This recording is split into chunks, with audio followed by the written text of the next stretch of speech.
하나님은 사랑이십니다. 하나님의 사랑을 또 배우고 그 사랑을 나눌 수 있는 우리 성일 가족 여러분 되기를 주의 이름으로 축복합니다. 우리 앞뒤 저에 계신 분들과 인사할까요? 사랑을 배우고 사랑을 나누겠습니다.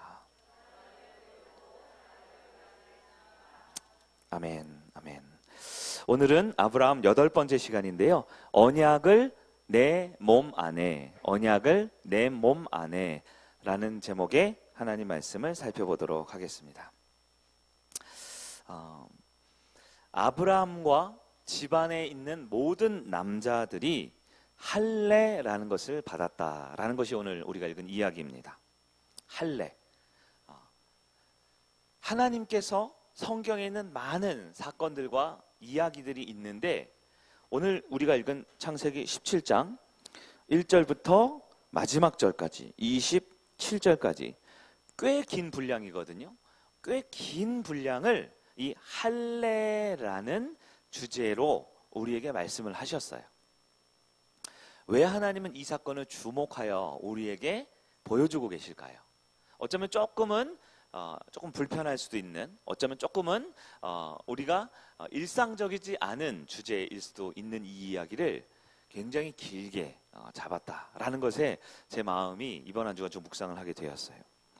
할례라는 것은 우리 남성들에 주로 해당되죠. 남성들의 이 생식기 끝을 피부 조각을 그 칼집으로 이렇게 내는 겁니다.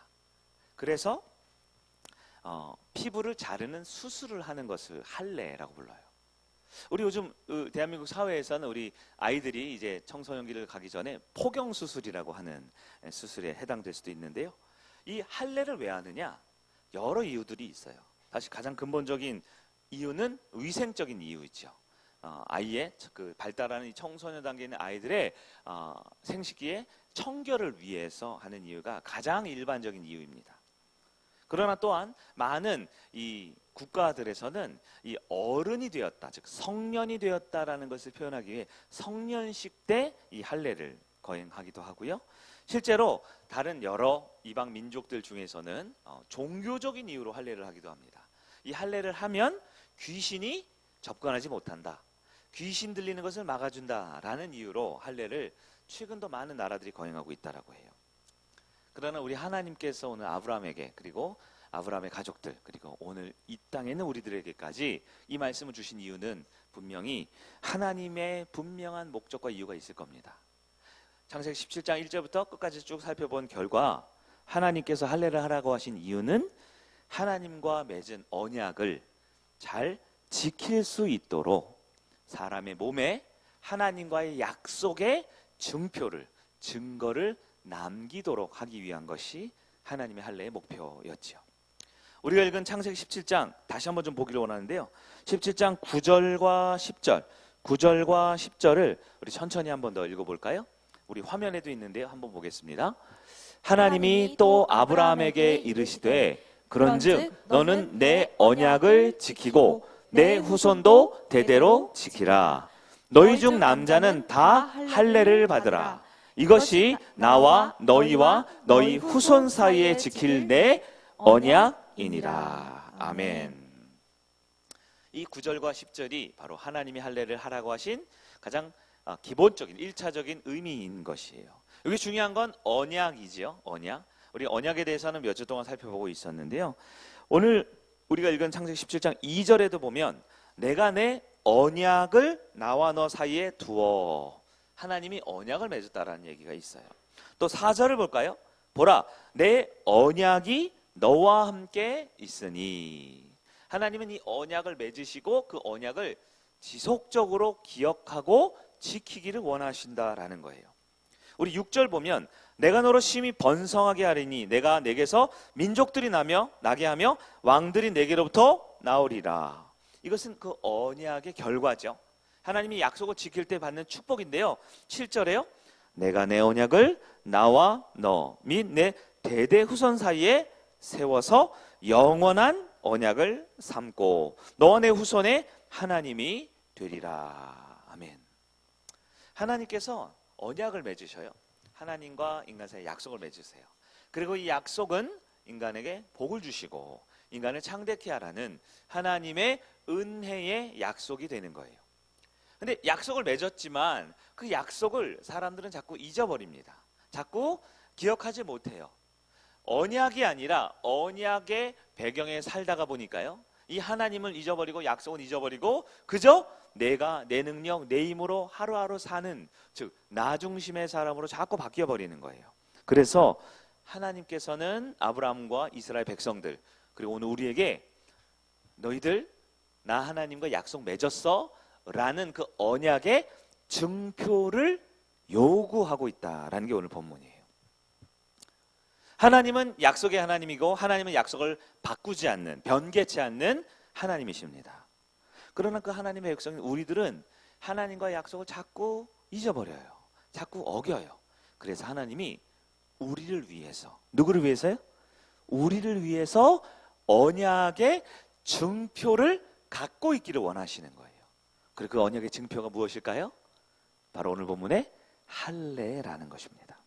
창세기 17장 11절 우리 한번 볼까요? 11절 시작.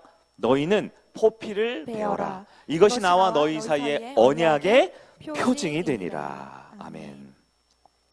할례는 하나님과 인간들이, 하나님의 백성들이 언약을 맺었다라는 계약서와 같은 거예요. 계약서와 같은 거. 그런데 그 계약서 불타버리면 안 되잖아요. 계약서 잊어버리면 안 되잖아요.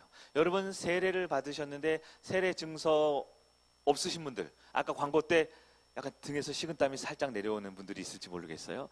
아, 그 증서 있나 없나? 옛날에 우리 저기 시골에 있는 목사님이 세례 준 거 사진이랑 있었는데 그거 잊어버린 것 같은데, 시집가고 이사 오면서 잊어버린 것 같은데. 무슨 얘기냐? 우리는 인간 사이에 맺는 언약과 그 증표는 잊어버릴 수 있어요. 네, 사라질 수 있어요. 원치 않지만 누가 훔쳐갈 수도 있어요. 그렇기 때문에 살아계신 하나님과 우리 인간 사이에 영원한 하나님의 백성의 언약을 위해 하나님께서는 그 언약을 우리의 몸에 직접 남겨주길 원하셨다라는 거예요. 13절까지 한번 더 볼까요? 13절 시작. 너희 집에서 난 자든지 너의 돈으로 산 자든지 할례를 받아야 하리니 이에 내 언약이 너희의 살에 있어 영원한 언약이 되려니와. 아멘. 계약서를 어디에 새긴다고요? 우리의 몸의 살에, 우리의 피부 살갗에 직접 새기신다라는 거예요. 그러면 우리가 이 말씀을 어떤 의미인지 자세히 봐야겠죠? 첫 번째로 할례를 받게 하시는 게 우리 하나님이심을 여러분 기억하셔야 합니다. 할례는 어떻게 받는 거냐? 10절에 보면 너희 중 남자는 다 할례를 받으라 이렇게 돼 있어요. 굳이 남자라고 했어요. 남자라는 건 여자가 아니란 뜻이죠. 남자라고 말을 했습니다. 근데 10절만 있는 게 아니라 12절에도 보면요, 너희의 대대로 모든 남자는 이렇게 표현하고 있습니다. 자, 첫 번째, 우리 할례를 받게 하시는 하나님이 할례를 받을 때의 원리를 볼 수 있는데요, 첫 번째는 바로 할례는 누가 받느냐? 누가 받을까요? 네, 본문에는 남자라고 되어 있지만 이 여성을 제외한 남자, 이 당시의 의미를 오늘날 문맥으로 우리가 살펴보면 이건 바로 대표의 원리다라고 볼 수 있어요. 아담 한 사람이 범죄함으로 모든 인류가 죄 가운데 거하게 되었죠. 이 아담은 인류의 대표자입니다. 하지만 하나님이신 예수님 한 사람의 순종함과 죽으심으로 우리의 죄가 용서받을 수 있게 되었어요. 예수님은 새로운 하나님 나라 백성의 대표자이십니다. 마찬가지로 하나님께서는 우리 이 자리에 있는 귀한 여성분들을 무시하거나 배제시키는 것이 아니라 대표를 통해서 일하시고 리더를 통해서 일하신다라는 것을 오늘 확인해 볼 수 있어요. 자, 할례는 우리의 몸에 큰 고통을 안겨줍니다. 굉장히 큰 불편함을 안겨줍니다. 이것은 무엇이냐? 하나님과 맺은 언약을 우리 몸에 새기기 위해서는 반드시 대가를 치러야 한다라는 거예요. 그냥 거저 받는 것이 아니라 대가를 치러야 하나님과의 언약의 약속의 말씀을 기억하고 내 몸에 살아갈 수 있게 된다라는 것이죠. 그럼 할례를 받지 않으면 어떻게 될까요? 할례를 받지 않으면 14절 한번 볼까요? 창세기 17장 14절. 할례를 받지 아니한 남자 곧 그 포피를 베지 아니한 자는 백성 중에서 끊어지리니 그가 내 언약을 배반하였습니다. 이렇게 말을 합니다. 할례를 받지 않으면 어떻게 된다고요? 백성 중에서 끊어진다. 즉 반드시 할례를 받아야만 한다라고 주님께서 말씀하셨다라는 거예요. 그러면 하나님의 분명한 뜻이 있습니다. 하나님은 저와 여러분과 하나님의 약속을 맺기를 원하세요. 그 약속대로 하면 하나님은 복을 주고 은혜를 주고 영원한 하나님 나라로 인도하시는데, 이 약속을 누가 보통 어기냐? 하나님은 어기지 않아요. 하나님은 바뀌지 않아요. 보통 사람들이 어기는 거죠. 그리고 그 사람들을 위해서, 그 사람들을 지키고 보호하기 위해서 할례를 통해 그들의 몸에 피부의 조직을 떼어내고 고통과 대가를 치러내는 과정을 통해서 확실하게 나는 하나님의 언약 백성이지 라는 것을 깨닫고 늘 날마다 몸속에 주와의 언약을 새기며 살기를 원하는 것, 이게 하나님이라는 거예요. 그런데 그 할례를 거부한다? 할례를 받지 않는다? 할례를 무시한다 라는 것은 처음부터 인간이 하나님과의 약속을 거부하고 받아들이지 않겠다라는 것으로 우리 주님께서 여기신다라는 겁니다. 그럼 이때 아브라함의 반응은 어땠을까요? 할례를 받아라 하실 때 아브라함의 반응은 어땠을까요? 우리 23절을 보도록 합니다. 성경을 보면 23절, 이에 시작. 이에 아브라함이 하나님이 자기에게 말씀하신 대로 이날에 그 아들 이스마엘과 집에서 태어난 모든 자와 돈으로 산 모든 자, 곧 아브라함의 집 사람 중 모든 남자를 데려다가 그 포피를 베었으니. 아멘. 중요한 게 두 가지예요. 첫 번째 중요한 건 이날에라는 거예요. 이날은 언제일까요? 이날이죠. 이날이 언제예요? 하나님이 할례 받으라고 말씀하신 바로 그날을 말합니다. 다음 날도 아니고 다음 달도 아니고 바로 그날. 아브라함은 하나님 말씀에 즉각적으로 순종을 했습니다. 여러분, 우리도 주님이 선명히 말씀하실 때 즉각적으로 순종하는 그 아름다운 믿음, 열매 맺는 믿음 갖는 여러분들에게 바랍니다. 근데 문제는 순종 안 하고 싶어서 안 하는 게 아니라는 거예요. 순종하고 싶지만 순종할 힘이 없어요. 능력이 없어요. 방해거리가 너무 많다라는 겁니다. 사실 아브라함도 그랬어요. 아브라함이 이 말씀을 들었을 때 아브라함 나이가 몇 살이었을까요? 아까 성경 읽은 우리 친구가 잘 읽었는데 가장 중요한 걸 잘못 읽었더라고요. 아브라함이 포피를 배웠을 때 몇 살이에요? 90살이 아니라 99세였죠. 99세. 여러분 99세인 분들 본 적 있으세요? 실제로 보기가 쉽지 않죠? 99세. 99세면 진짜 말 그대로 100살이 되기 1년 전이잖아요. 99세라는 것은 몸의 기력이 왕성하고 몸의 기력이 뭐 힘이 넘치고 막 쌀 한 가마니 너끈히 들고 막 운전 한 5시간씩 해도 피곤하지도 않고 그럴 나이죠. 그래요? 그렇지가 않죠. 99세라는 나이는 굉장히 이제 연로하시고 이제 몸의 기력이 쇠할 때예요. 그런 노인의 몸에 당시 의학 기술로는 항생제 같은 게 없을 때잖아요. 맞죠? 몸에 칼을 댔는데 이 중동의 무더위의 날씨 가운데 하나님 말씀 듣고 바로 그 즉시, 지금 11시 15분인데요. 바로 그 즉시 나가서 할례를 거행했다라는 거예요. 이건 쉽지 않은 일이에요. 그의 육체적 상태를 보았을 때, 당시 의료기술을 보았을 때 맨살에 칼을 댄다라는 것, 이건 굉장한 도전이에요. 자칫 잘못하면 염증이 생기거나 혹은 바이러스 같은 감염이 되면 목숨을 잃을지도 모르는 상황이라는 거예요. 게다가 더 놀라운 사실은 아브라함, 오케이, 나 한 사람이면 돼요. 나 한 사람은 그래 난 주님을 위해 죽고 살았으니 할게요 할 수 있다라는 거예요. 근데 아브라함만 할례를 받은 게 아니에요. 그의 아들 이스마엘도 할례를 받았을 뿐만 아니라 거기 뭐라고 돼 있어요? 돈으로 산 모든 종들까지도. 여러분, 할례라는 것은 유대교, 그 당시 우리 기독교의 종교적 의미가 들어가 있는 겁니다. 근데 아브라함의 종들이 누가 있었을까요? 아브라함의 일대기를 여러분 쫙 파노라마처럼 볼까요? 아브라함의 고향은 어디입니까? 갈대아 우르지요. 지금으로 따지면 이란, 이라크 쪽이, 얼굴이 하얀 사람이에요. 셈족입니다. 하얀 사람. 이란, 이라크 쪽에서 살던 사람들이 어떻게 됐어요? 북쪽으로 와서 하란을 통해 가나안 땅에 왔습니다. 이 여정 가운데 많은 종들이 아브라함에게 수하가 붙었어요. 그리고 아브라함이 있다가 우리 지난 12장부터 10장까지 오는 중에 잠깐 믿음 없을 때마다 어디를 자꾸 갔다 와요? 이집트 갔다 오죠. 이집트를 갑니다.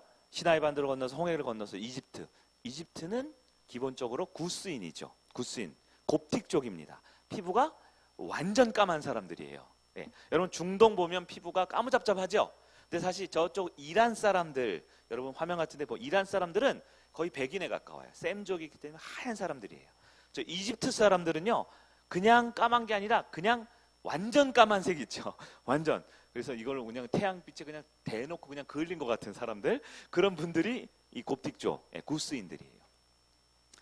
아브라함이요, 종들이 몇 명 있었을까요? 지난번에 우리 롯을 구하러 갈 때 집에서 길리고 정의 군사가 몇 명이었어요? 318명. 정의 군사라는 것은 20세부터 60세 미만의 힘이 좋고 칼을 잘 쓰고 활을 잘 쏘는 이 사냥을 잘하고 전쟁을 할 수 있는 남자들, 뽑아놓은 사람들이에요.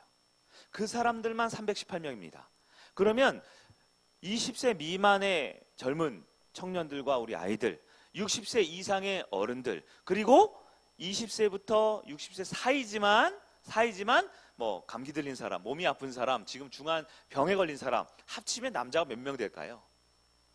네, 500명 이상이 분명히 될 겁니다. 근데 보통 어느 집단이든 남자가 많아요, 여자가 많아요? 비슷하지요. 비슷하죠. 남자가 500명이면 여자도 500명 있다라는 거예요.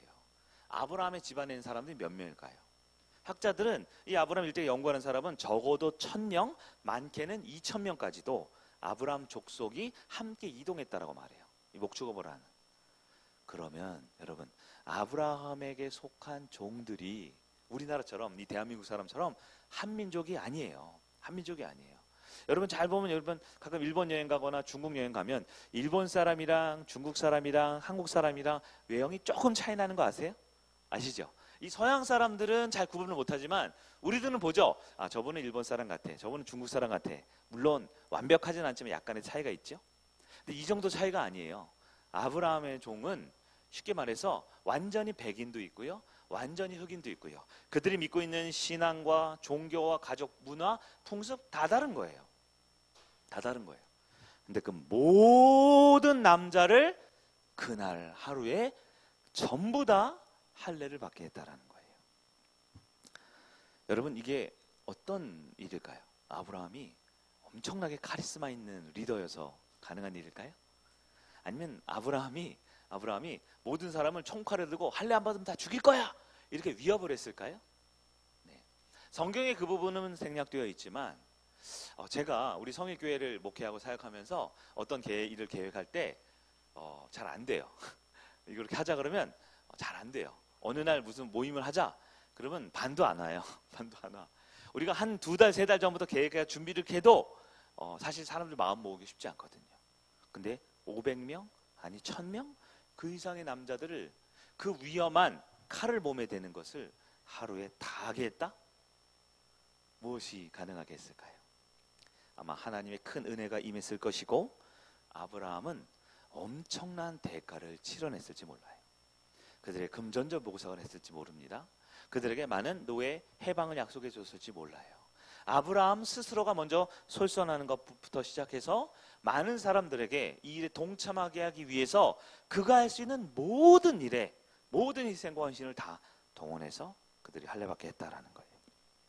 여러분, 그러면 아브라함은 이 일을 도대체 왜 했을까요? 제가 꽤 길게 설명했어요. 아브라함의 나이도 있고 그 당시 의료 상황도 그렇고 여러 다민족이 섞여 있고 여러 종교들이 있는 많은 남자들을 한 번에 다 할례하게 했다? 왜 아브라함은 이렇게 힘겹고 어려운 선택을 했을까요? 그 이유는 딱 한 가지입니다. 바로 살아계신 하나님, 내가 믿는 그 하나님께서 나에게 말씀하셨기 때문입니다. 하나님이 명령하셨기 때문입니다. 여러분, 이것이 바로 우리 그리스도인들의 삶의 태도요, 자세가 되어야 합니다. 하나님은 지금도 말씀하시는 하나님이십니다. 그러나 우리는 어때요? 이런 저런, 내 마음에 들지 않으면 우리는 거부하고요, 나는 하고 싶지만 나와 함께 살고 있는 사람들이 조금 불편해할 것 같으면 우리는 거부하고요, 나와 함께 사는 사람들까지는 괜찮지만 그 한 달이 거친 옆에 있는 사람들 마음이 불편하거나 관계가 틀어지거나 혹시 이걸로 인해서 손해를 입거나 여러 가지 문제가 있을까 봐 우리는 늘 주님을 배신하고 배반하고 주님 말씀에 불순종하고 거부하고 거절할 때가 많은 거예요. 할례를 받게 하시는 하나님의 의도를 우리는 기억해야 합니다. 이 할례는 우리를 위해서 하나님 주시는 그 약속을 성취하기 위한 하나님의 특별한 사랑과 은혜의 과정임을 믿으시기를 바랍니다. 이 할례를 받아야 할 때 우리는 물론 대가를 치러야 합니다. 그러나 그 치러야 될 대가보다 주님이 주실 상급과 은혜는 감히 비교할 수 없을 정도 크고 완전한 사랑임을 우리는 또한 믿어야 합니다. 사랑하는 성인 여러분, 우리는 하나님 말씀하실 때 그 약속을 진행하고 그 명령을 따를 때 분명 쉽지 않은 상황이 반드시 있을 것입니다. 순종할 만해서 순종하는 건 순종이 아니에요. 순종할 수 있을 법해서 순종하는 걸 뭐라 그러죠? 그 상식이라 그래요. 상식. 그래 우리 신앙은 상식적이지가 않습니다. 우리 하나님의 모든 계획과 뜻을 다 알 수 없기에 어쩌면 아브라함이 할례를 하라 했을 때 몇몇 사람들은 다 이해하지 못했을지 몰라요. 다 받아들이지 못했을지 몰라요. 그러나 내가 사랑하고 믿고 정말 나를 위해 헌신하고 있는 우리의 리더 아브라함을 믿었기 때문에, 신뢰했기 때문에 그가 가는 길을 함께 그날에 함께 동참하지 않았을까요? 교회 공동체가 그렇게 되어야 된다고 생각합니다. 우리 하나님의 말씀을 듣고 그 말씀을 순종하고 바로 이날에 우리가 하나가 될 수 있는 성일 가족 되기를 주의 이름으로 축원합니다. 그러면 할례에 받게 하시는 게 하나님의 뜻인데요. 할례의 진짜 의미는 무엇일까요? 진짜 의미는 무엇일까요? 아브라함과 가족들이 다 남자들이 생식기 끝을 칼로 잘라내는 포피를 베는 수술을 했어요. 우리 포경 수술이라고 하는데요. 남성분들은 하신 분들 알죠? 최소 일주일 정도는 굉장히 큰 고통과 심지어 막 걸어다니기도 힘들 정도의 이 힘든 상황이 벌어진다라는 거예요. 그러면 오늘날 하나님께서 우리에게 그런 고통과 불편함을 주게 할례를 하라고 하셨을까요? 아브라함과 그의 가족이 할례를 받았단 말이에요. 오늘 본문. 그런데 성경을 보면요, 그 이후 모든 이스라엘 백성들은 그 이후로 다 할례를 받습니다. 성경 조금 뒤에 있는 창세기 21장 4절 말씀을 보니까요, 아브라함의 진짜 아들이 있습니다. 진짜 아들이 누구죠? 이삭이죠. 100세 때 낳은 아들. 지금 이건 아브라함이 몇 세 때였냐면 99세예요. 그러니까 약 1년 후에 이삭이 나오는데요. 1년 후에 이삭이 나올 때 그 이삭에게 어떤 일이 있었느냐? 21장입니다. 4절 한번 볼까요? 시작. 그 아들 이삭이 난 지 8일 만에 그가 하나님이 명령하신 대로 할례를 행하였더라. 아멘. 아멘. 자, 이때 이삭이 난 지 8일이 됐어요. 깐난하게요. 이삭이 손 들고 저 할례해 주세요 그랬을까요? 이삭이 자기가 칼 들고 자기가 할례를 했을까요? 아니죠. 이 할례는 누가 한 걸까요? 누가 한 걸까요? 아브라함이 한 할례이죠. 아브라함이. 이 말씀의 의미를 여러분 아셔야 돼요. 무슨 뜻일까요? 아브라함은 1년 전에 받은 할례의 약속을 스스로 지키고 공동체를 지키게 했을 뿐만 아니라 1년이 지나서 자기가 가장 소중하게 여기는 100살에 얻은 그 아들, 그런데 마찬가지 상황이에요. 항생제 없습니다. 이제 깐난하게 핏덩이에요. 잘못 몸에 칼을 댔다가 감염이 되거나 자칫 잘못하면 그대로 이 소중한 아들 8일이 아니라 열흘 만에 보내버릴 수도 있는 상황이에요. 그러나 아브라함은 그 약속을 지켰습니다. 순종했습니다. 그리고 그 이후로 모든 이스라엘 백성은 다 할례를 하게 되었다는 거예요. 여러분, 이것은 하나님께서 요구하시는 우리 몸의 할례는 단회적 순종이 아니라 지속적이고 계속되어야 할 순종을 의미하고 있습니다. 그리고 이 할례가 갖는 의미는 육체적으로 어떤 특정한 변화 혹은 몸에 어떤 칼에 표시를 하는 것이 아니라 하나님께서 나를 지키시고 하나님께서 나를 구원하시고 하나님께서 나를 영원한 하나님 나라로 인도하신다라는 그 약속, 그 언약을 기억하게 하시기 위함이다라고 성경 말하는 거예요. 여러분, 예수님도 이 땅에 인간의 몸으로 오셨죠? 지지난주 우리 고난주간과 부활주일을 맞으면서. 그런데 예수님께서 이 땅에 오시고 8일 만에 할례를 받으셨습니다. 할례는 하나님과 내가 하나님 나라의 백성으로서 언약 관계라는 것을 우리 몸에 새기는 의식이기에 예수님께서는 할례까지도 순종을 하셨다라는 거예요. 여러분, 할례를 통해서 이 땅의 복뿐만 아니라 영원한 하나님 나라의 복의 의미를 깨닫고 하나님의 백성으로 살아가는 여러분 되길 바랍니다. 그러면 하나님과 내가 언약 맺고 그것을 기억하고 싶을 때 우리는 반드시 지금도 할례를 받아야 하는가? 세 번째, 마음의 할례를 행해야 한다라고 성경은 기록하고 있습니다. 구약의 이스라엘 백성들은 다 할례를 받았습니다. 그럼 오늘날 우리도 할례를 꼭 받아야 할까요? 아브라함 이후로 사실 모든 남자들은 태어난 지 8일이 되면 할례를 받습니다. 근데 8일이 됐을 때 할례를 받았다라는 것은 또 하나의 우리가 잘 생각해 보면 이건 특별한 의미가 있어요. 이건 뭐냐면 사리 분별을 못할 때 할례를 받는다라는 거예요. 8일이니까 태어난 지 8일이니까. 그래서 8일째 할례를 받은 이스라엘 유대인이죠. 유대인들이 어른이 됐을 때 자기가 옛날에 태어난 지 8일 만에 받았던 그 고통을 알까요, 모를까요? 그걸 잘 기억을 못합니다. 그래서 할례가 더 일반화되고 이스라엘 백성들의 특징이 된 것이죠. 그런데 이게 문제가 발생합니다. 어떤 문제가 발생할까요? 바로 신약으로 넘어와서 구약에 하나님 나라 백성이 이스라엘 백성, 유대인이라는 생각이 갇혀있던 구약이 지나서 신약으로 넘어오면요, 이스라엘 백성, 즉 하나님께 구원받은 백성이 유대 땅에 국한된 게 아니죠. 예수님과 그의 제자였던 12명의 제자들, 그리고 사도 바울을 통해 온 세상에 주의 복음이 전파됩니다. 신약에 보면 유대인뿐만 아니라 이방인이나 헬라인이나 이런 표현들이 있죠. 네. 헬라인이라는 건 로마 제국이 큰 범위의 사람들이고, 이방인은 그것을 넘어선 유대인이 아닌 모든 사람을 말합니다. 실제 신약 성경에 보면요, 예수님이 부활 승천하신 이후에 복음을 증거하라고 명령하신 다음에 초대교회, 예수님 이후에 첫 번째 생긴 교회의 가장 큰 최대 쟁점이 무엇이냐? 바로 할례 문제였습니다. 아니, 유대인들은 태어난 지 8일 만에 할례를 하니까 고통도 모르고 자기가 뭔가 분별하지 못할 때 받으니까 수월한데, 이제 내가 어른이 됐어요. 이제 20살이 되고 30살이 되고 40살이 됐단 말이에요. 이제 내가 예수님을 받아들이겠다고 결정을 한 유대인들이 아닌 이방인들, 로마 사람들, 여러 다른 나라 사람들이 이제 구원받으려면 뭘 받아야 된다고요? 할례를 받아야 된다니까. 예수님도 좋고 성경도 좋고 예배도 다 좋고 찬송도 좋고 교회 오니까 밥도 맛있고 너무너무 좋아요. 근데 할례를 하라니까 안타깝게도 그 당시에도 항생제는 없거든요. 여전히 항생제는 그로부터 약 15세기가 지나야 나오거든요. 그러니까 이 사람들이 이 할례 때문에 예수를 못 믿겠다라는 일이 벌어지는 거예요.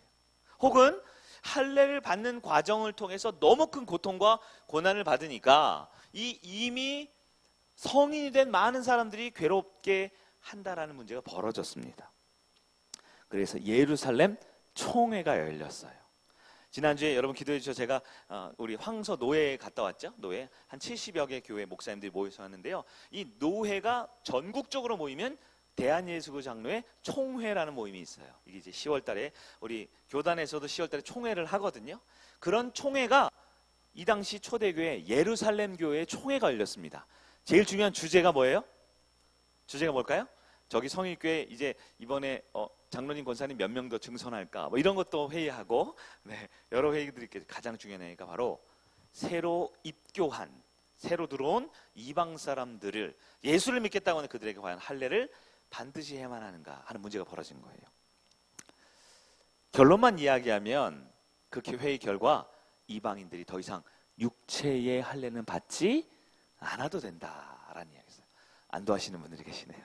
받지 않아도 된다. 이것을 바울은 로마서 2장에 기록하고 있습니다. 우리 화면을 보면서 로마서 2장 28절에서 29절입니다. 천천히 한번 읽어볼게요. 시작. 무릇 표면적 유대인이 아니요 표면적 육신의 할례가 아니니라. 오직 이면적 유대인이며 할례는 마음에 할지니 영에 있고 율법 조문에 있지 아니한 것이라. 그 칭찬이 사람에게서가 아니요 다만 하나님에게서니라. 아멘. 여기서 표면적이 뭐예요? 육체적 혹은 외형적인, 겉으로 보여지는 것을 말하죠. 그런데 29절에 보면 이면적이 있죠. 이건 표면적의 반대죠. 뭐예요? 이면적은 마음에 있는, 내면에 있는, 그 사람의 영혼 중심에 있는 것이 진짜 그 사람이 이방인이냐 이스라엘이냐 말해준다라는 거예요. 그래서 이거 신학적으로 정리하면 지금 여러분, 우리는 유대인이에요, 아니에요? 우리는 겉모습으로 유대인이 아니라 우리는 동양 사람이죠. 우리는 그 몽골 쪽에 뭐죠? 그 사회 시간에 배우는데 우리의 그 민족이 있잖아요. 이 황색 피부를 가진 사람들, 우리는 동양 사람이에요. 즉 지금도 중동에 보면 이스라엘이 있잖아요. 그 이스라엘에 보면 유대인들이 살거든요. 그 유대인들의 관점으로 우리들은 이방인이죠. 우리는 헬라인이죠. 그러나 바울이 증거합니다. 겉으로 보기에 피부와 이 혈통, 즉 표면적인 유대인이 아니고 저와 여러분과 같이 예수를 구주로 믿고 여기는 마음의 할례를 받은, 마음에 예수님을 주인으로 모시는 사람이 이면적, 즉 내면의 그리스도인, 진짜 유대인이다라는 거예요. 그래서 오늘날 우리들을 영적 이스라엘이라고 합니다. 여러분, 우리가 이스라엘 사람들이 맞아요? 네, 우리의 표면적으로 이스라엘 사람이 아니죠. 우리는 한민족이죠. 그러나 우리의 내면은 이스라엘 백성이 되는 것입니다. 오늘 아브라함의 후손이라고 말할 때 아브라함과 이삭과 야곱과 쭉 이어지는, 그래서 다윗까지 이어지고, 그래서 예수님까지 이어지고, 신약의 마태복음 1장에 예수님 족보가 나오죠. 예수님까지인데요. 그 이후로도 족보가 이어질까요? 이어지죠. 지금 그 예수님의 족보에 저 여러분 들어갑니까? 들어가는 것이죠. 예수님까지 족보를 말하고 기록하지 않은 이유는 더 이상 육체적인 유대인이 아니라 바로 저와 여러분처럼 예수님을 우리의 구주로 믿는 사람들이 진짜 그리스도인이고 하나님 나라의 백성이다라고 말하는 거예요. 그렇기 때문에 오늘날은 육체에 갖는 할례가 아니라 오늘날은 그것을 세례라는 것으로 기념하게 되었다라는 거예요. 그래서 교회에 오시면 등록을 하고 예배드리면서 하나님을 믿기로 결정을 하면 무엇을 받아요? 세례를 받죠. 세례는 누가 받습니까? 세례는 누가 받아요? 나이가 차면 받아요? 아무나 받아요? 아니죠. 세례는 예수님을 나의 주인으로 믿기를 원하는 사람이 받는 거예요. 세례의 의미는 하나님이 나의 주인입니다. 내가 주인이 아니라 하나님이 주인입니다 라고 여기는 사람이 받는 거예요. 세례는 더 이상 인간의 몸으로 살지 않겠습니다. 나는 하나님 나라의 백성으로 살겠습니다 라고 고백한 사람이 받게 되는 게 세례라는 거예요. 그럼 세례는 몸에 하는 건가요? 마음에 하는 건가요? 많은 사람들 앞에서, 이 앞에서 머리에 성부와 성자와 성령의 이름으로 물 세례를 하지요. 예. 그러나 그 머리에 물을 얹고 많은 사람들 앞에 기도하는 그 행위가 세례가 아니에요. 진짜 내 마음에 구주로 여기는 세례죠. 그래서 우리 교단을 보면 우리는 장로교지만 여러분 침례교라고 있죠. 침례교에 가면 꼭 해야 되는 게 뭐냐면 이렇게 하얀 가운을 입고 실제로 욕조 같은 데 물에 들어갔다 나와야 돼요. 그걸 침례라고 하죠. 침례, 그것을 우리는 약식으로 이제 세례라고 표현하는데요. 여러분, 침례가 맞아요? 세례가 맞아요? 네, 어떤 행위가 맞는 게 아니죠. 물에 들어가냐 나오냐가 맞는 게 아니고요. 머리에 끼었냐 아니냐 중요한 게 아니에요. 물론 우리 교회에서도 이게 욕조 갖다 놨고 물에 들어갔다 나오는 거 할 수 있을까요? 할 수 있어요. 그거 한다고 이단 아닙니다. 그래서 많은 실제로 뭐 진중 세례 같은 거 군대에서는 뭐 강가 같은 데서 하기도 하고 여름 수련회 같은 데 가서 교인들 앞에 새로 등록한 사람들을 거기 있는 강이나 개울에서 실제로 들어가는 행사를 할 수도 있어요. 중요한 것은 어떤 퍼포먼스적 행위가 아니라 그 중심에 진짜 내가 이면적 유대인, 즉 하나님을 나의 구주로 믿고 있느냐라는 신앙의 고백이 있느냐라는 것이지요. 마음의 할례를 행하는 것으로 바뀌었다라는 거예요. 그럼 이제 가장 중요한 마지막 네 번째, 바로 새로운 할례에 대해서 살펴보겠습니다. 아브라함 때는 몸의 할례를 반드시 했어야 돼요. 안 하면 끊어진다고 그랬어요. 그런데 예수님이 오신 이후로 초대교회는 그 몸에 하는 할례가 아니라 마음의 할례를 해야 된다. 그래서 우리는 그걸 세례로 지키고 있습니다.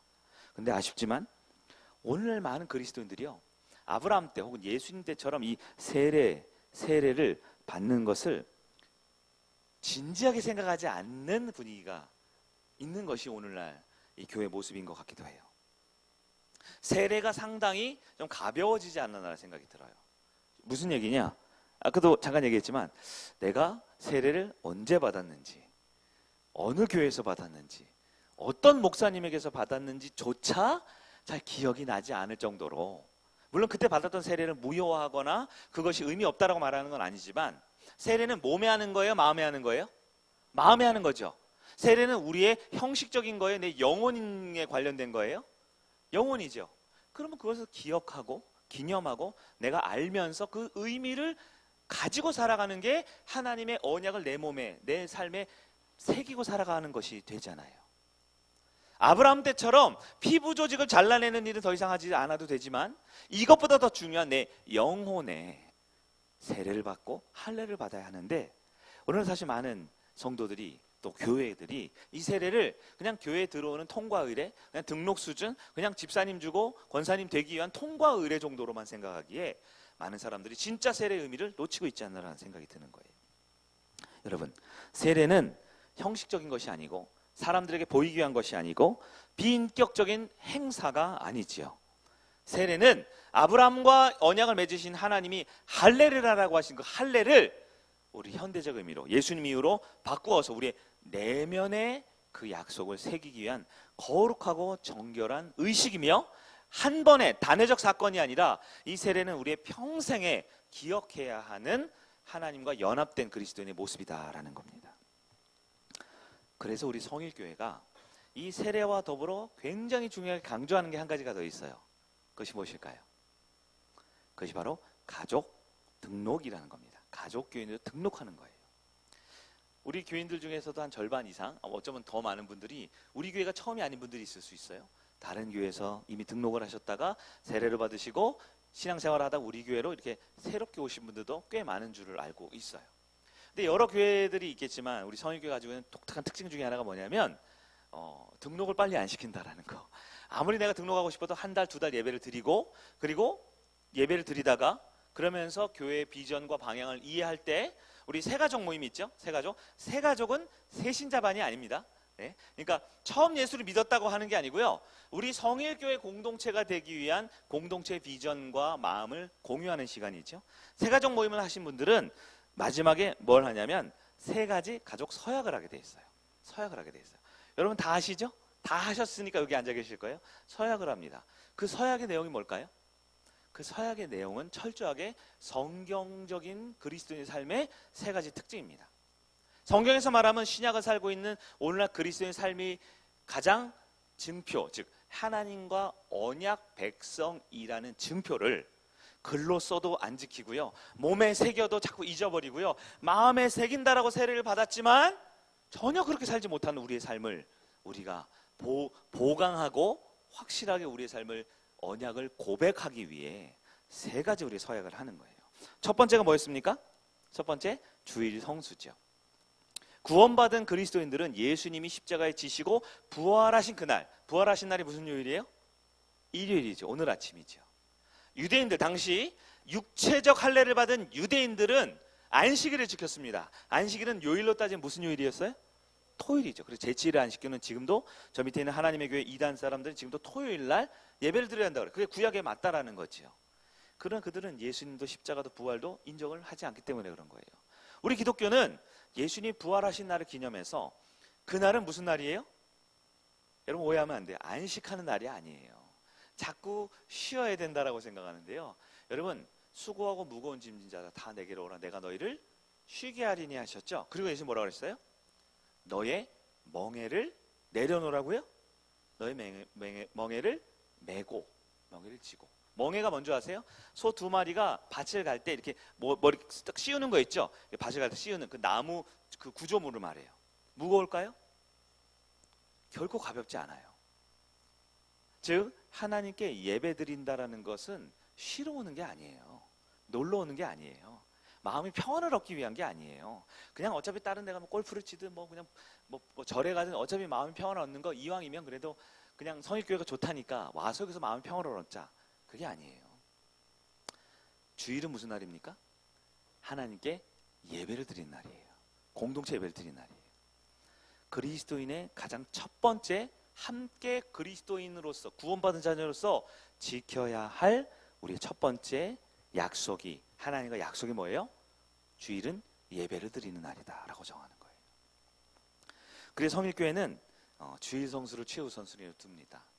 아마 1년 52주 중에 한 50주에서 한 48주 정도는 주일날 예배 드리는 것이 어렵지 않으실 거예요. 근데 보통 2번에서 4번, 많게는 8번에서 16번 혹은 한 32번 정도는 시험거리가 있습니다. 결정을 하셔야 됩니다. 예배 한 번 드릴 때 세게 드리고 한 2, 3주 쉬었다가 또 한 번 드릴 때 눈물 콧물 흘리고 한 달쯤 쉬었다가 그건 예배를 지키는 거예요? 안 지키는 거예요? 주일 성수를 하는 거예요? 안 하는 거예요? 왜 내 마음대로 믿습니까? 왜 내 마음대로 결정을 할까요? 많은 사람들이 하나님을 믿는다는 것, 하나님의 약속을 내 삶에, 내 영혼에 새긴다라는 의미를 스스로 어기면서 내가 원할 때만, 내가 좋을 때만 그리스도인인 척하고 살아가는 사람들이 너무 많아요. 우리 성일교회는 어떤가요? 그래서 여러분 어쩌면 너무 당연하기 때문에 당연히 주일 성수하겠죠라고 하지만 수많은 대가를 치러야 하는 상황. 어쩌면 이것을 통해서 내 몸에 피가 날지도 모르고요. 항생제를 구하지 못해서 쩔쩔맬지 모르고요. 많은 사람들이 반대해야 되는 주변의 여건임에도 불구하고 하나님과의 약속을 내 몸에 새기기 위한 첫 번째가 바로 주일 성수라는 거예요. 쉽지 않은 여정입니다. 저도 가끔 주일 성수가 어려울 때 있어요. 안 그래 보이시죠? 저도 주일날 아침에 일어나서 교회 가기 되게 싫은 날이 있어요. 오늘은 아니었는데요. 몇 주 전에 그랬어요.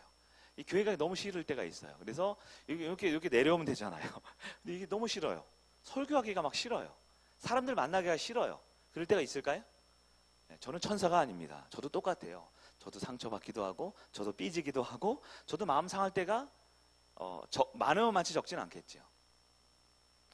대가를 매주일 치러야 합니다. 아니 목사님은 저 2층 사택 사니까 편하겠죠. 살아보셔요. 여러분도 살아보셔요. 쉬운 건 아무것도 없습니다. 그러나 우리는 하나님의 언약 백성이기 때문에 주일 성수를 지키기로 하는 거예요. 여러분 이 주일 성수를 지킨다라는 것은 사실 할례의 의미에 들어가 있습니다. 세례의 의미에 들어가 있습니다. 그러나 우리는 할례도 받았고 세례도 받았지만 다 육체적일 뿐, 형식적이고 비인격적일 뿐 진정 하나님의 자녀로 살아가게 결단을 하기가 어려운 분들이 있어요. 그래서 우리는 첫 번째로 주일 성수를 하는 겁니다. 두 번째가 뭘까요? 주 예수와 한 몸이 되는 겁니다. 교회가 된다라는 것은 예수님과 한 몸이 된다라는 것을 의미합니다. 그래서 한 몸 되면은 구체적으로 세 가지 실천 방안이 있어요. 첫째는 목장에 소속이 되는 겁니다. 두 번째는 가족 헌금, 가족 예물을 드리는 겁니다. 세 번째는 뭘까요? 형제 사랑에 섬김을 한다라는 거예요. 이 세 가지 또한 여러분 상식적으로 이해가 다 됩니다.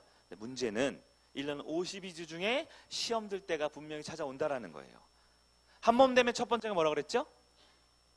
목장 소속입니다. 소그룹에. 여러분 교회는요 10,000명 모이는 교회도 있고요 1,000명 모이는 교회도 있고요 우리 교회처럼 100명 미만에 5, 60명 모이는 교회도 있어요. 그러나 교회가 된다라는 건 예수님과 한 몸이 된다라는 건 결국 어떤 큰 본당 크기의 몇 자리에 앉아 있는 게 아니고요 목장이 곧 교회입니다. 이게 성경적 의미의 교회예요. 즉 나를 책임질 수 있고 내 연약함을 수용해 줄 수 있는 관계성인 공동체가 바로 교회의 본질적인 의미예요. 성일교회는 건물이 아니죠. 성일교회는 예배드리는 이 시간이 아니죠. 의자가 아니죠. 조명이 아니죠. 목회자가 아니죠. 그럼 교회는 뭡니까? 보통 사람들이 이제 배우죠. 교회는 사람입니다. 근데 그 사람이 뭐냐고요. 여러분 잘 아셔야 돼요. 여기 지금 지나가는 누군가 화장실을 급해서 들어와 있어요. 저기 앉아 있습니다. 그분이 성일교회인가요? 성일교회요? 아니죠. 그분은 손님이죠. 손님. 아무리 믿음이 좋고 아무리 훌륭한 목사님, 은퇴 목사님, 저기 서울에서 아주 크고 훌륭한 목회를 잘하는 은퇴하는 목사님, 신학교 교수님이 지나가다가 이거 젊은 목사 설교하는 거 들어보자고 앉아 계셔요. 그분이 성일교회인가요? 아닙니다. 그분은 손님이에요. 무시하는 게 아니에요. 가족이 된다라는 건 예수님과 한 몸이 된다라는 건 공동체가 된다라는 거예요. 그래서요 서울사랑의 교회가 10만 명이 모이지만 결국 10만 명이 모여도 10만 명이 교회가 아니고요 5명에서 10명 사이에 있는 거기서는 순이라고 하거든요. 순 혹은 다락방이 교회인 거예요. 교회인 거예요. 그럼 성일교회는 뭡니까? 이 자리에 있는 50명, 60명이 아니라 우리 갈릴리 목장이 성일교회입니다. 일의 목장이 성일교회예요. 저도 이루고 있는 성일 목장이 성일교회입니다. 그렇기 때문에 교회 교인이 된다는 것, 가족이 된다는 건 반드시 예배 참석을 넘어서 공동체에 소속이 되어야 하는 거예요. 그리고 그 안에 서로 상호간에 책임을 집니다. 상호간에 책임질 때는 이 교회를 운영하고 목회자를 섬기고 또 연약한 성도들을 돕기 위해 또 우리가 같이 전기 요금을 내고 같이 식사를 하고 필요한 물품을 구입하기 위해 생활에 필요한 물질적인 부분이 있어요. 그것을 우리가 함께 책임을 지기 위해 가족 헌금을 하는 겁니다. 가족 헌금은 네 종류가 있죠. 첫 번째가 이제 주정 예물이죠. 근데 주정 예물은 헌금이 아니고 그건 예배입니다. 성경에 기록되기로. 그래서 우리는 주정 예물을 기억해서 드려야 돼요. 10의 1조가 있고요. 건축 예물과 선교 예물이 있습니다. 이것은 각각 주님의 교회를 위해서 우리가 작정한 거예요. 중요한 건 뭐냐? 금액의 액수의 크기가 아니라 한 몸 되기 위해서 함께 동참하느냐 그렇지 않느냐예요. 어떤 분들은 그래요. 난 교회예요. 난 성일교회. 난 다해요. 근데 헌금만 안 해요. 그건 굉장히 말에 모순이 있는 거죠. 함께 교회가 된다라는 것은 물질적이고 재정적인 부분에 함께 동참을 하는 거예요. 또한 동시에 이 모든 교회의 권한과 소유를 목사나 장로가 독점하는 게 아니라 우리 성교의 모든 가족 교인이 함께 소유를 하고 함께 하나님의 청직으로 살아가는 것이죠. 세 번째는 공동체 섬김, 즉 형제 사랑의 도입니다. 우리 교회에선 많은 것들이 있지만 가장 대표적인 게 2달에 한 번 토요일 날 청소하고 식사하고 그 다음에 설거지하는 게 있습니다. 전에는 우리 여성분들이 다 했어요. 청소도 다 하고 설거지도 다 했어요. 밥도 다 했어요. 근데 이제 그렇게 하지 않고 식사는 우리 신교팀이 있지만 설거지만큼은 전교인이 돌아가면 섬기기로 했단 말이에요. 몇 달에 한 번이라 그랬어요? 2달에 한 번. 어떤 분은 그래요. 아우 목사님 나는 매일매일 집이 설거지예요. 근데 교회까지 와서 해야 됩니까? 여러분 교회는 집이 아닌가요? 교회는 가정이 아닌가요? 하나님의 진짜 가정이 교회입니다. 2달에 한 번 섬기는 거예요. 근데 보면 목사님 안 보는 것 같지만 다 체크하고 있어요. 표에다 적어놓고 있어요. 누가 청소 빠졌는지 안 빠졌는지. 빠지는 사람이 있더라고요. 누가 빠질까요? 빠지는 사람이 또 빠져요. 설거지 누가 할까요? 하는 사람만 하더라고요. 여러분 작은 설거지 청소 한 번이지만 2달에 한 번. 제가 이렇게 구체적으로 날짜까지 표현한 이유는 누구나 할 수 있기 때문에 그렇습니다. 교회를 사랑하고 교회를 세우는 것 할 수 있는 거예요. 너무 죄송해요. 우리 지난주에 우리 조성근 성도님이 등록을 하셨어요. 한 달 예배 드리고 서약하고 토요일 금요일 다 나오고 등록을 하자마자 인사하고 나가서 설거지를 하시더라고요. 어떻게 마침 그날이 딱 걸려가지고. 제가 의도한 거 아니에요.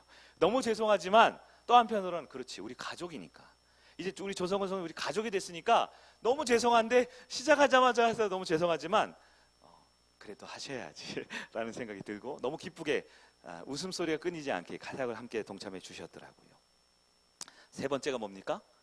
교회의 영적 지도를 받는 것입니다. 목회자의 영적 지도를 받는 목회자와 또 목자들의 지도를 받는 것이죠. 왜냐하면 우리 그리스도인이 교회를 이룬다는 것은 예수님을 닮아서 성장하기 위한 거예요. 예수를 믿습니다. 그럼 이제 태어나죠. 그럼 영적 아이가 됩니다. 근데 영적 아이에서 머물러 있으면 안 되죠. 어떻게 돼요? 영적 청소년이 되고 청년을 거쳐 어른이 돼야 되죠. 어른은 결혼해서 재생산할 수 있는 거예요. 영혼을 살리고 전도를 할 수 있는 사람, 전도되어 온 사람을 품어낼 수 있는 사람, 그들과 함께 밥을 먹을 때 시험 들지 않고 함께 한 공동체가 될 수 있도록 되기 위해서는 영적인 성숙이 필요합니다. 근데 성숙은 그냥 되지 않아요. 하나님의 양식을 먹어야 되고 하나님의 가정을 이루기 위해 배워야 합니다. 그러기 위해서 목회자 영적 지도를 받으셔야 돼요. 이 세 가지가 우리 성일교회가 1차적으로 주어진 할례가 우리에게는 세례라는 의식으로 주어졌지만 그 세례가 너무나 형식적이고 너무나 가벼하게 여기는 이 시대에 보완하기 위해 우리 성일교회에서는 가족 교인 등록이라는 절차를 병행하고 있다라는 거예요. 여러분 세례는 평생 몇 번 받을까요? 한 번 받으면 돼요. 그런 세례를 한 번 받는 게 아닙니다. 세례는 날마다 받는 거예요. 날마다 언약을 내 몸에 새기는 거죠. 우리 가족교인 등록 절차는 혹시 몇 년에 한 번 하는 줄 아세요? 네, 2년에 한 번씩 합니다. 2년에. 1년은 어떻게 하셨나? 2년에 한 번씩 해서 올해 하셨죠? 올해 1월 달에 했습니다. 2023년. 이제 이번에 하신 분은 2025년까지는 저희가 웬만하면 참아드리는 거예요. 네, 견뎌드리는 거예요. 그런데 왜 2년에 한 번씩 하냐? 우리가 연약해서 그래요. 제 마음 같아서는 한 달에 한 번씩 하고 싶어요. 안 하는 분들이 정신 좀 차리자. 우리 하나님과 언약 백성이잖아. 그러나 여러분 이 가족 서약은 여러분 얼마마다 한 번씩 하셔야 될까요? 매주 하셔야 됩니다. 매주. 그게 우리가 공동체 신앙 고백이라는 거예요. 우리는 세상에서 부름받은 하나님의 백성이며 세상 향해 보냄받은 그리스도의 제자입니다. 하나님만 예배하는 참된 예배자가 되겠습니다. 매주 고백을 하면서 우리가 하나님의 언약 백성을 기억하고 살아가는 거예요. 사랑하는 여러분, 말씀 이제 정리해 보겠습니다. 여러분은 하나님의 언약 백성이 맞습니까? 하나님이 맺어주신 그 언약을 지키고 살아가고 있습니까? 그 언약을 기억하기 위해서 내 몸에 새기고 내 마음에 새기고 내 삶의 믿음의 결과로 나는 주일날은 어떻게든 예배를 우선순위 하겠다. 내가 이 교회와 가족 공동체가 되기 위해서 이런 헌신과 공동체 참여를 하겠다. 어린아이가 아니라 장성한 분량에 이를 때까지 자라기 위해 목회자를 통해 예배를 통해 리더들을 통해 말씀을 배우고 성장하겠다라고 여러분 하나님과의 언약을 기억하고 살아가고 있습니까? 아브라함의 할례는 아주 중요한 본문으로 창세기 17장에 27절이나 기록되어 있어요. 어떻게 보면 이거 요즘엔 할례를 하지도 않는데 뭐하러 이것을 표현하냐 싶은 생각도 들 수 있지만, 할례라는 것은 오늘날 세례요, 오늘날 하나님과 나와의 인격적인 관계, 신앙의 관계를 이어가고 있는 우리 신앙의 고백과 삶으로 이어져야 합니다.